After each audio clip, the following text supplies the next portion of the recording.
मंगलमय मंगल करण वीतराग विज्ञान, नमो ताहि जाते भय अरहंतादि महान।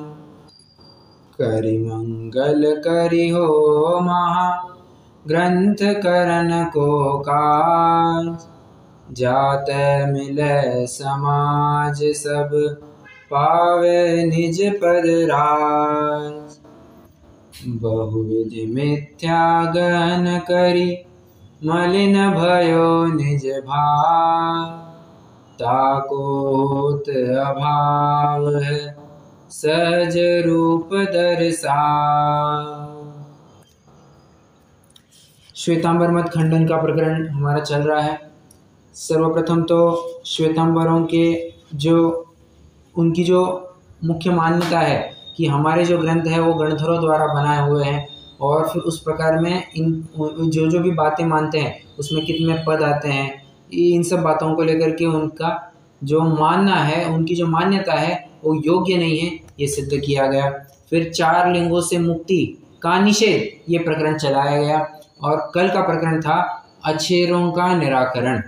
अछेरा मतलब अछेड़ा, ऐसे कुछ सिद्धांत श्वेतांबर मत वाले मानते हैं, जो वे कहते हैं कि इनको बिल्कुल छेड़ना नहीं, इनको इसमें तर्क युक्ति की कोई गुंजाइश नहीं है।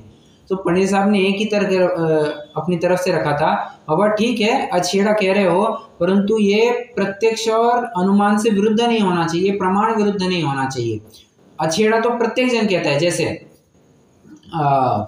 सुमेरु पर्वत 1,40,000 योजन है, ठीक है। अब ग्रंथों में बात आई है, ये अछेड़ा है, ये इसको तुम छेड़ नहीं सकते, ये बात है सो है, इसमें कोई छेड़खानी संभव नहीं है। अब इसमें तर्क युक्ति की कोई गुंजाइश भी नहीं है, इसमें कोई तर्क युक्ति की गुंजाइश नहीं है ऐसा ही स्वीकार करना पड़ेगा।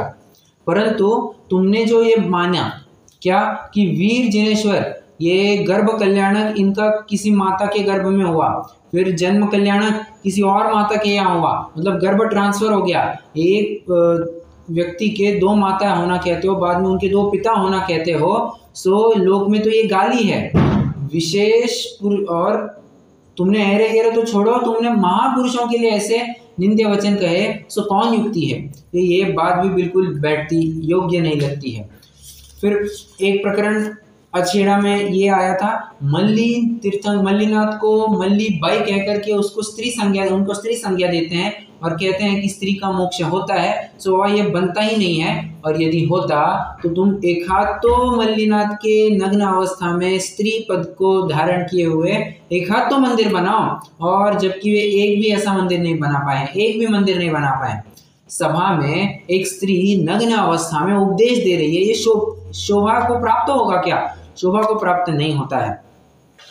तीसरा पॉइंट ये आया था कि हरि क्षेत्र की जो भोग भूमियां है वे नरक में जाते हैं। भले आदमी नरक में जाने के लिए उनके पास है क्या ऐसा? प्रश्न है मेरा, नरक आयु का बंध कैसे होता है? नरक आयु का बंध कैसे होता है?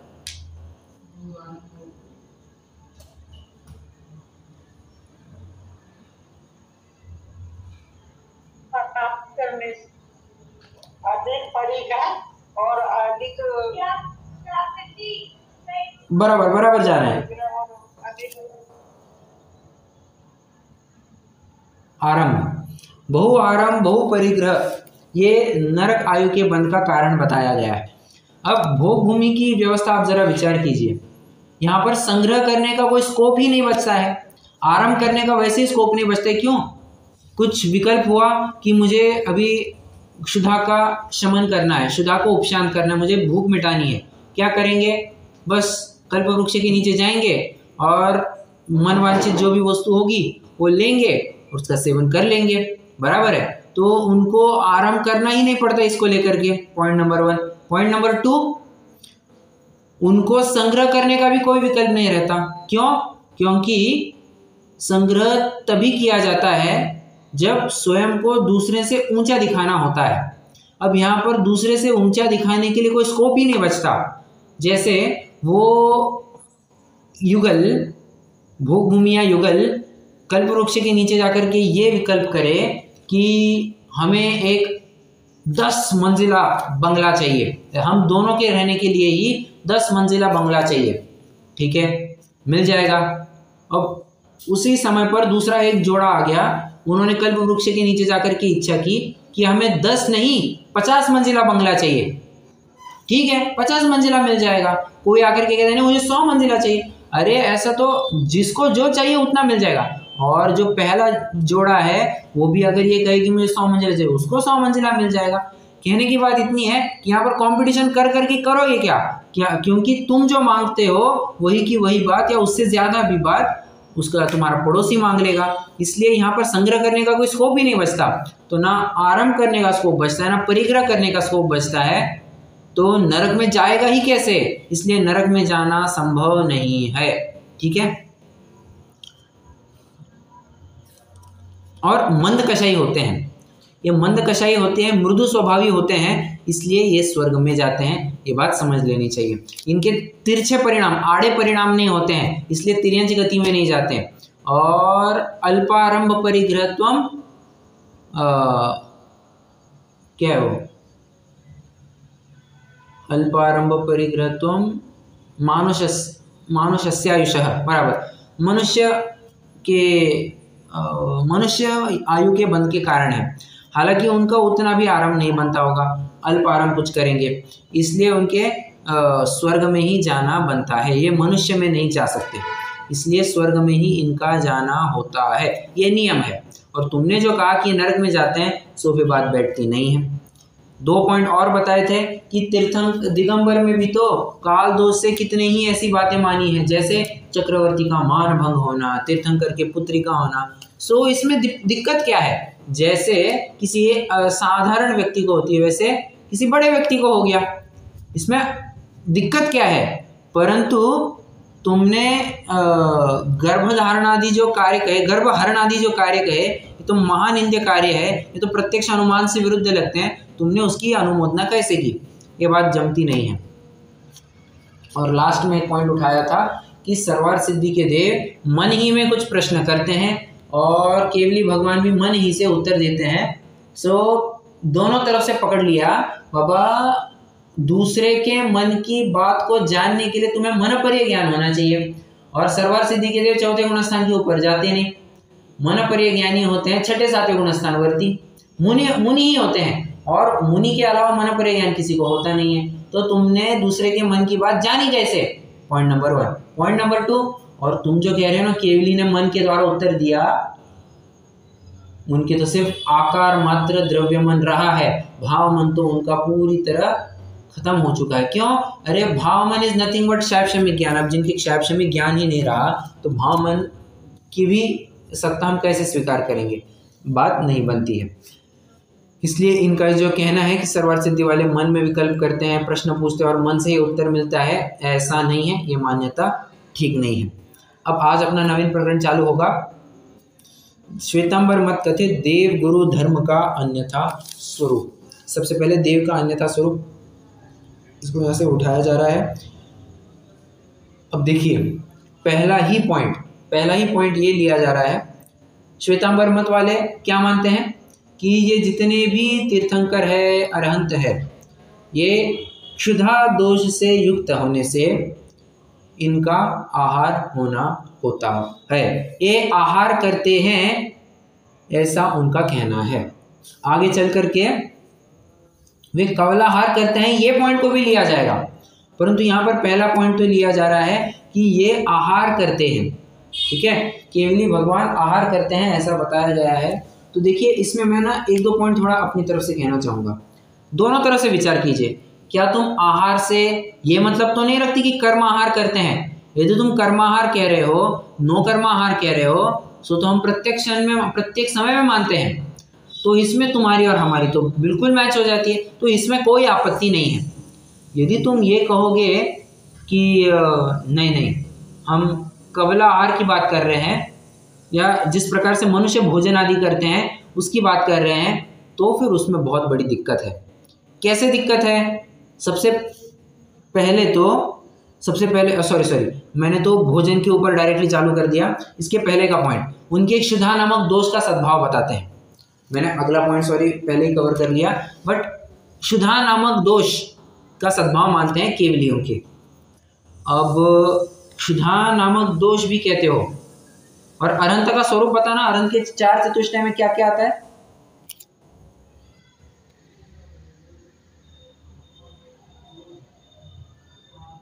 क्या आता है चतुष्टय में? क्या क्या लेंगे? अनंत सुख, अनंत ज्ञान, अनंत दर्शन, अनंत। बराबर। अब एक तरफ हम कह रहे हैं क्या अनंत सुख से युक्त है, और एक तरफ हम कहे कि नहीं क्षुधाधिक दोष से युक्त है। दोनों कथनों में विसंगति है या नहीं है? आप विचार कीजिए और तुरंत बताइए, हाँ या ना।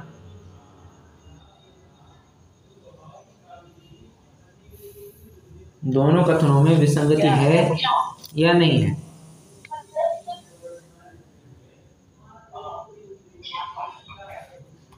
अरे मैं प्रश्न पूछ रहा हूं बाबा।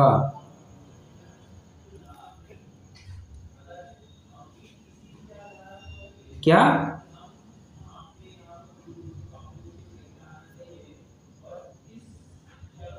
अरे कोई तो उत्तर दीजिए, क्या बात है आज आज सब संडे मोड में क्या? या आवाज नहीं आ रही है ढंग से?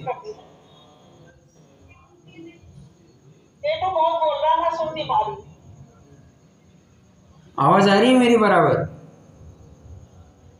आवाज आ रही है, जरा क्वेश्चन रिपीट कर दीजिए।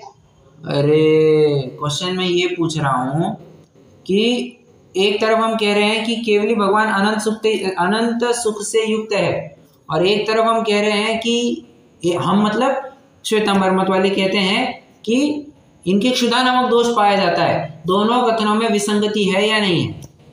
हाँ या ना? बिल्कुल है। बस पहले ही चोट में इनको पकड़ लिया। तुम अनंत सुख भी कहते हो, क्षुधा दोष से युक्त भी कहते हो, सो बात नहीं बनती है। और अब ये पहला पॉइंट हो गया। दूसरा पॉइंट वे कहते हैं नहीं नहीं, क्षुधा लगती है, वे आत्मा तद्रूप नहीं होता। क्षुधा लग रही है ना, सो शरीर को लग रही है, आत्मा तो उस रूप नहीं होता, आत्मा तद्रूप नहीं होता। अरे बाबा आत्मा तद्रूप नहीं होता तो क्या आहार आदि की जो क्रियाएं दिखा रहे हो तुम, तीर्थंकरों के आहार आदि की क्रिया बता रहे हो, केवलियों के आहार आदि की क्रिया बता रहे हो, सो किस बुनियाद पर कह रहे हो? किस बुनियाद पर कह रहे हो कि ये उनके आहार आदि होता है? क्यों? क्योंकि मुर्दा भी है, एक मुर्दा है, मुर्दे को भूख लगती है या नहीं लगती? नहीं लगती। क्यों?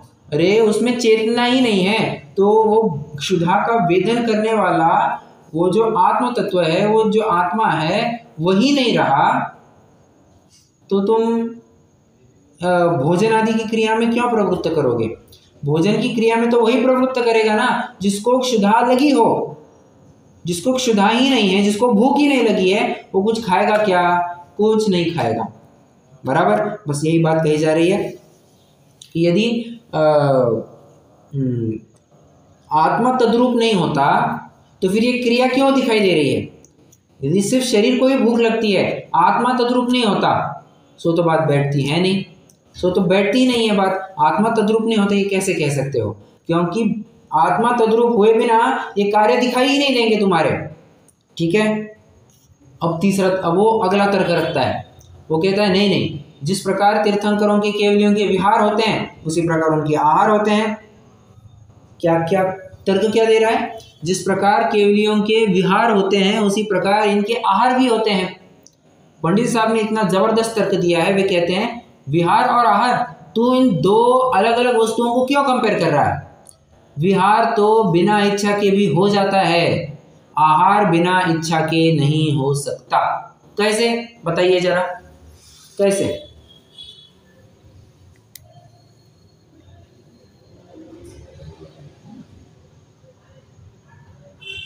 मतलब जब भूख लगेगी तो तभी तो भोजन करेंगे, तो उनको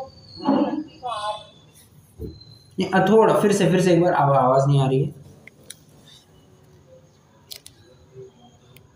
मतलब मतलब भोजन तो जब ही करेंगे कि जब भूख लगती है, भूख ही नहीं लगती है तो भोजन क्यों करेंगे? बराबर, उनको भूख ही नहीं लगती तो भोजन क्यों करेंगे। परंतु प्रश्न मेरा ये है कि आहार और विहार, अच्छा अच्छा, प्रश्न मेरा ये था कि विहार तो बिना इच्छा के भी होता है, आहार करने के लिए इच्छा लगती ही लगती है। तो आपका ये पहला पॉइंट तो बराबर आ गया। क्या क्या पहला पॉइंट आ गया कि जिनको भूख ही नहीं लगती वे आहार क्यों ग्रहण करेंगे, बराबर, मतलब उनके इच्छा ही नहीं रही तो वे भोजन क्यों करेंगे। भूख की इच्छा ही नहीं रही, कुछ खाऊं ऐसी इच्छा ही नहीं रही तो भोजन क्यों करेंगे, नहीं करेंगे। ये पहला मुद्दा। और दूसरा मुद्दा ये है कि जैसे बिना इच्छा के विहार हो सकते हैं, इसका उदाहरण देना जरा। बिना इच्छा के विहार हो रहा है लोक में, लोक रीति नीति में, लोक में, समाज में ऐसे कुछ उदाहरण देखते हैं आप, बिना इच्छा के गमन हो रहा है, विहार हो रहा है।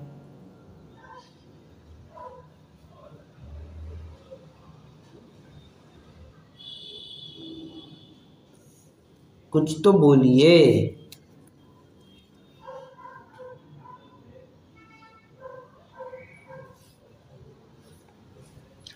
प्रश्न समझा या नहीं समझा?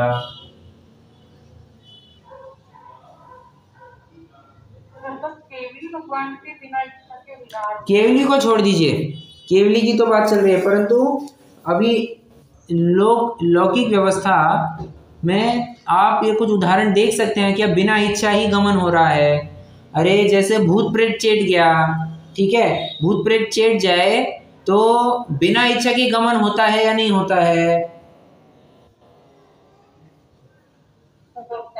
होता है, परंतु निगलने के लिए, हालांकि भूत प्रेत का उदाहरण वैसे बैठेगा नहीं, बट ठीक है आप समझ जाइए, निगलने के लिए ना उपयोग लगाना पड़ता है वहां पर। जब निगलेंगे नहीं, सॉरी, निगलने के लिए बराबर श्वास अंदर बाहर हुई होनी चाहिए, तब जाकर के तुम निगल सकते हो। अगर सांस बराबर से ले नहीं पा रहे हो ना तो निगलना भी संभव नहीं है, ये बात फिक्स है। समझ में आ रहा है? तो इसलिए उपयोग लगता है, आहार करने में उपयोग लगता है। ये इसमें विहार करने में क्या उपयोग, उपयोग की कोई आवश्यकता नहीं होती है। ठीक है, आ रही है बात ख्याल में? आइए एक पैराग्राफ अपन यहां से पढ़ लेते हैं, कोई पढ़ना चाहेगा?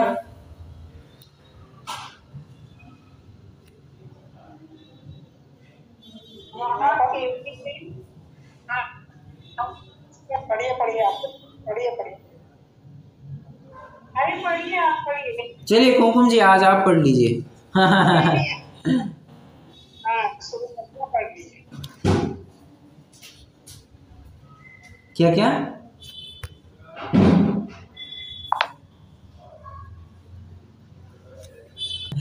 वहां केवली के एक शुद्धाधिक दोष कहते हैं, सो यह देव का स्वरूप अन्यथा है। कारण की शुद्धाधिक दोष होने से आकुलता होगी, तब अनंत सुख किस प्रकार बनेगा?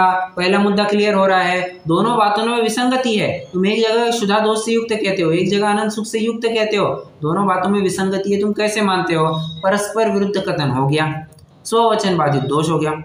फिर यदि कहोगे शरीर को क्षुधा लगती है, आत्मा तद्रूप नहीं होता, तो क्षुधादिक का उपाय आहारादिक किस लिए ग्रहण किया कहते हो?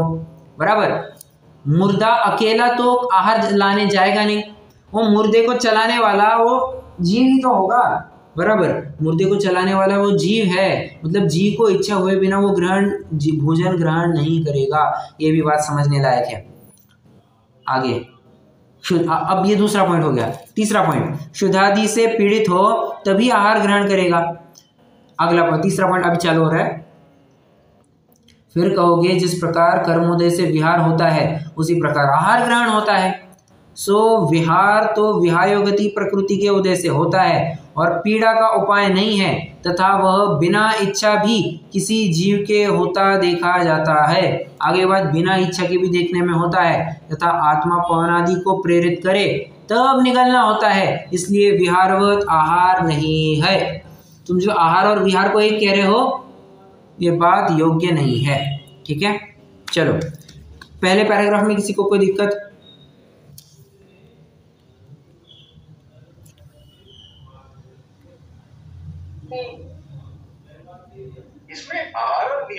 कैसे कंपेयर किया है? वो तर्क बस दे रहा है, वो कंपेयर किया ही नहीं जा सकता, कोई ऐसा वो नहीं है, ठोस तर्क नहीं है उसके पास। वो बस कह रहा है कि वो कह रहा है जिस प्रकार विहार भी बिना इच्छा के निरीच्छ रूप से होता है, वैसा आहार भी निरीच्छ रूप से ही होना चाहिए, ऐसी उनकी मान्यता है।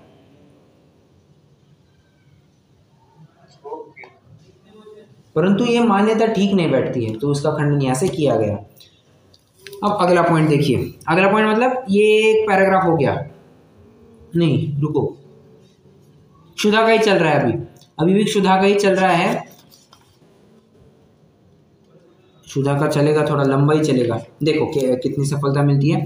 यदि कहोगे साता वेदनीय के उदय से आहार ग्रहण होता है, मैं थोड़ा अगला पैराग्राफ पढ़ करके आपको एक्सप्लेन करता हूँ। साता वेदनीय के उदय से आहार ग्रहण होता है सो भी बनता नहीं है।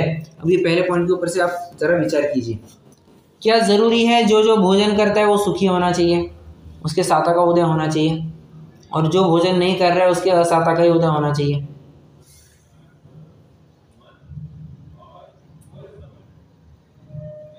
जरूरी तो कोई किसी का कोई और उत्तर?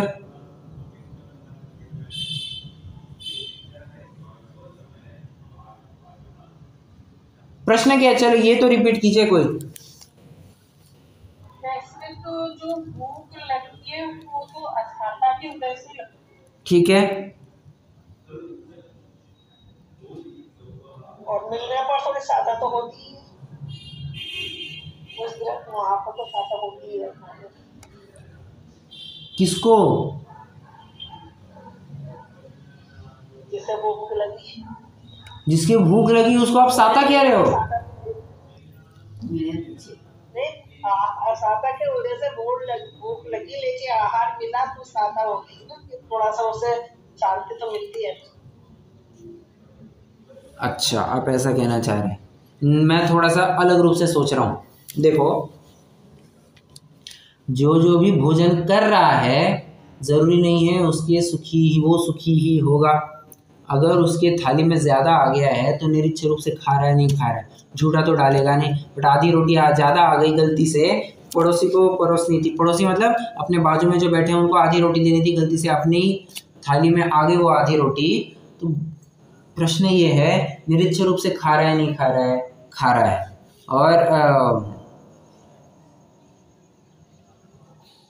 कहाँ गया, हाँ, निरीक्ष रूप से खा रहे नहीं खा रहे, वहाँ पर कभी कभी आकुलता महसूस होती है नहीं होती है? बिल्कुल होती है, परंतु वो उसको स्वीकार नहीं, इतना एक्सेप्ट नहीं कर पाता है।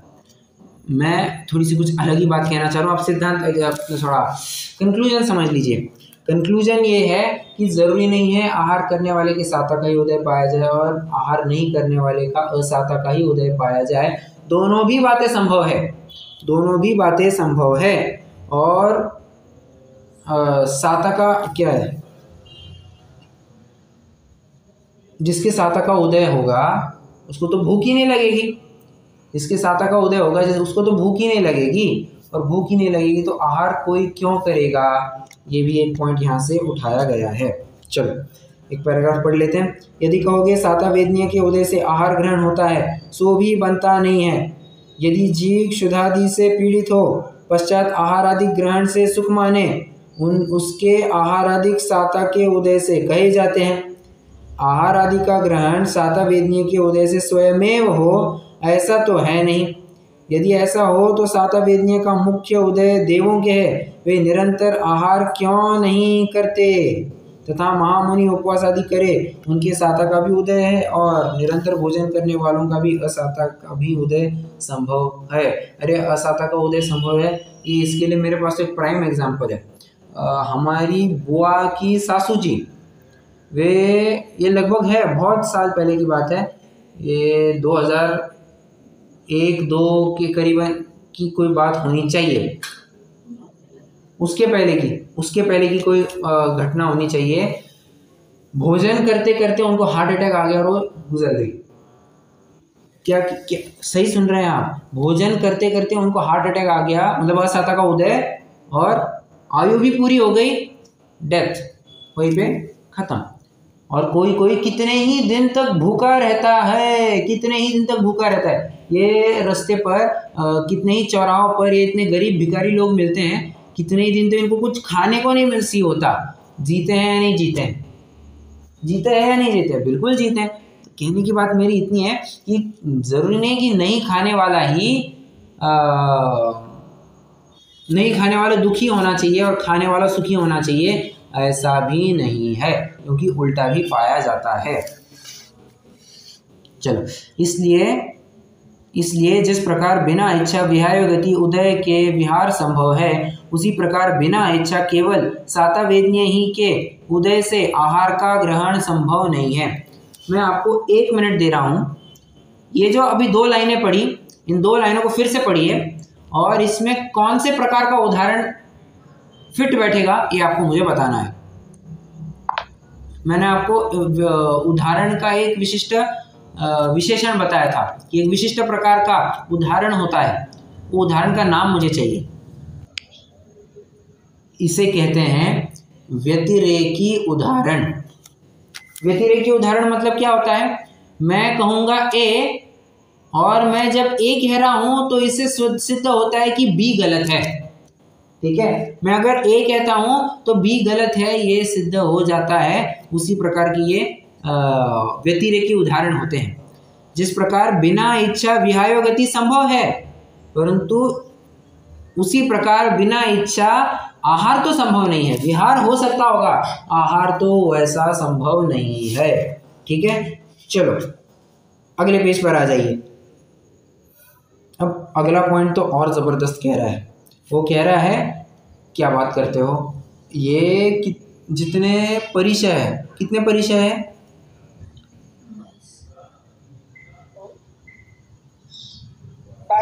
22 परिचय है, जिसमें से कई परिचय तो ज्ञानावरण को लेकर के हैं, कुछ परिचय दर्शन मोहनीय को लेकर के हैं, कुछ चारित्र मोहनीय को लेकर के, कुछ अंतराय को लेकर के, कुछ वेदनीय को लेकर के। इस प्रकार ये परिचय पाए जाते हैं, जिसमें से 22 परिचय में से भी 11 परिचय, हाँ, ये इनके हट चुके हैं। अब इनके 11 परिचय बचते हैं वेदनीय जनित। 11 परिचय इनके वेदनीय जनित बचते हैं। तो प्रश्न फिर से वही कह रहा है, सामने वाला पूछ रहा है कि आहार आदि बिना उसकी उपशांतता कैसे होगी? आहार नहीं करेंगे तो कैसे जिएंगे? ये उसका प्रश्न अभी भी बना है। तो पंडित साहब ने अब थोड़ा करणानियों की अपेक्षा उत्तर दिया। अब वे कहते हैं कि कर्म प्रकृतियों का उदय है, मंद तीव्र भेद होते रहते हैं। मतलब मंद होता है, कभी हीन होता है, कभी मंद, कभी तीव्र होता है, कभी हीन होता है, ये चलते ही रहता है। परंतु वहाँ अति मंद उदय होने से उस उदय जनित कार्य की व्यक्तता ही भाषित नहीं होती। जैसे किसी का बहुत प्रवाह, अब मैं थोड़ा और बताता हूँ। एक कंपनी है, कंपनी में 10,000 शेयर्स हैं। शेयर्स मतलब लायन नहीं, शेयर मार्केट वाला शेयर। ठीक है, तो ऐसे 10,000 शेयर है। 9,999 एक व्यक्ति के पास है और एक शेयर मेरे पास है। बताइए मेरे शेयर की कोई वैल्यू है या नहीं है?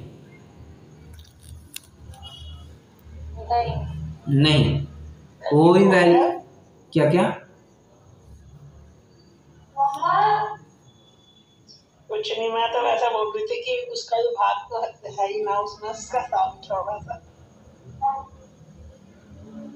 नहीं समझा।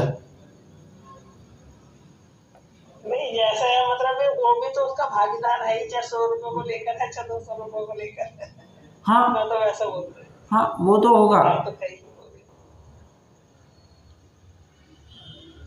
परंतु मेरा प्रश्न क्या था?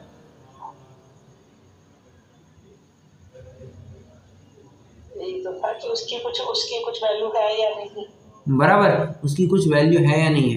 एक की अपेक्षा थोड़ी कुछ वैल्यू देख सकते हैं, परंतु जिसके पास 9,999 शेयर है, पूरी डिसीजन मेकिंग तो उसी के पास है। वो जो बोलेगा वही चलेगा, तो एक शेयर की क्या वैल्यू बचती है? बराबर है। उसी प्रकार जब वो तीव्र एकदम छोटे से रूप में होता है वो असाता, तो एज गुड एज अभाव होता है। एज गुड एज जीरो के पास ही होता है वो, मतलब अगर उतना भी हट जाए तो अभाव ही हो जाए। तो यही कहने की बात चल रही है कि ये जो असाता है ना, इसका बहुत बहुत बहुत ही हीन और मंद उदय आता है। इसका कितना तो भी ये अनुभाग कांडघात हुआ होगा, ये गुण संक्रमण आदि सत्ता में असाता वेदनीय का अनुभाग अत्यंत मंद हुआ है, ये इस प्रकार भी उनके संभव है। इसलिए फिर वो क्या कहना चाहता हूँ,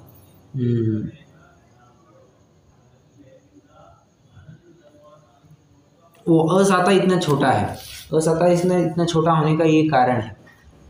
अब थोड़ा सा ना ये अपन कंप्लीट करते हैं, बस बुद्धिपूर्वक अबुद्धिपूर्वक की भी बात यहाँ पर ली जा रही है। कैसे, ये अपन पढ़ते पढ़ते आपको समझ में आ जाएगा। समाधान, कर्म प्रकृतियों का उदय मंद तीव्र भेद सहित होता है। वहाँ अति मंद उदय होने से उस उदय जनित कार्य की व्यक्तता भाषित नहीं होती। क्या कहा, उदय होने से उदय जनित कार्य की व्यक्तता भाषित नहीं होती, इसलिए मुख्य रूप से अभाव कहा जाता है, तारतम्य में सद्भाव कहा जाता है। हाँ, एक शेयर की अपेक्षा तो उसकी है, वैल्यू है, परंतु तुम अगर ऊपरी तरफ से देखोगे तो उस एक शेयर की कोई वैल्यू नहीं है, कोई वैल्यू नहीं बनती है। चलो आगे कहाँ गया, जैसे 90 गुणस्थान में वेदादिक का उदय मंद है, वहाँ मैथुनादि क्रिया व्यक्त नहीं है, इसलिए वहाँ ब्रह्मचर्य ही कहा है। आप जानते हैं ना ब्रह्मचर्य किस तरह, पहले तो जब बालक 8 मूल गुण का होता है, फिर चौथे गुणस्थान में जब आता है, फिर 5वें गुणस्थान में अणुव्रत लेता है दूसरी प्रतिमा के अंतर्गत, फिर उसके बाद 6वां गुणस्थान 6वीं प्रतिमा है, फिर आरंभ त्याग रात्रि भोजन त्याग हो गया, फिर मुनियों के भी रात्रि भोजन त्याग नाम अणुव्रत बताया गया है। सो ये सब बातें हैं, समझ में आ रहा है।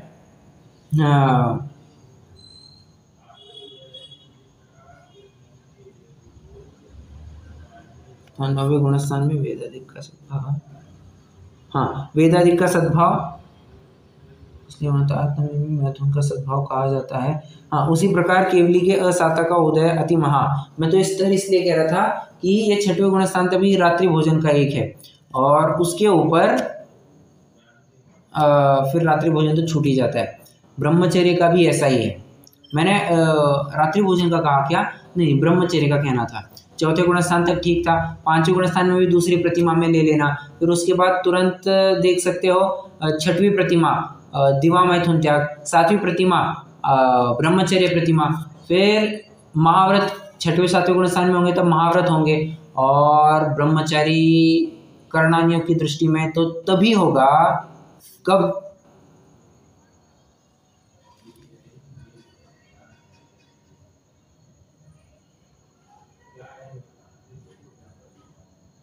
जब वेद भी नहीं रहेगा।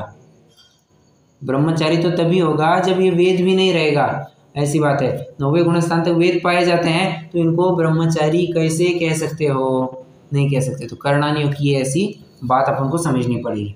आइए, तारतम्य में मैथुन आदि का सद्भाव कहा जाता है, उसी प्रकार केवली के असाता का उदय अतिमंद है, क्योंकि एक एक कांडक में अनंतवें अनुभाग रहते हैं। ऐसे बहुत अनुभाग कांडकों से व गुण संक्रमण आदि से सत्ता में असाता वेदनीय का अनुभाग अत्यंत मंद हुआ है। उसके उदय में ऐसी क्षुधा व्यक्त नहीं होती जो शरीर को क्षीण करे, और मोह के अभाव से क्षुधादिक जनित दुख भी नहीं है, इसलिए क्षुधादिक का अभाव कहा जाता है, और तारतम्य में उसका सद्भाव कहा जाता है। एक शेयर की अपेक्षा तुम मान सकते हो, परंतु मेजॉरिटी की अपेक्षा देखने पर इसकी कोई वैल्यू नहीं होती है। ठीक है, चलिए अब मुझे लगता है अपन आज थोड़ा यहीं पर रुक जाएंगे।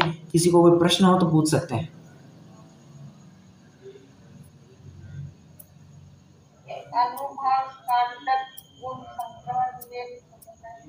ये जब अपन थोड़ा सा आएंगे 9वें अधिकार में तो वहाँ पर आपको इसका विशेष खुलासा मिलेगा। अनुभाग कांडक घात, गुण संक्रमण, ये सब अपन वहाँ देखेंगे 9वें अधिकार में। करणानियों का प्रकरण चलेगा तो वहाँ पर देखेंगे। आपकी जिज्ञासा जरूर बनाए रखिएगा, बट अपन विस्तार से तब चर्चा करने वाले हैं।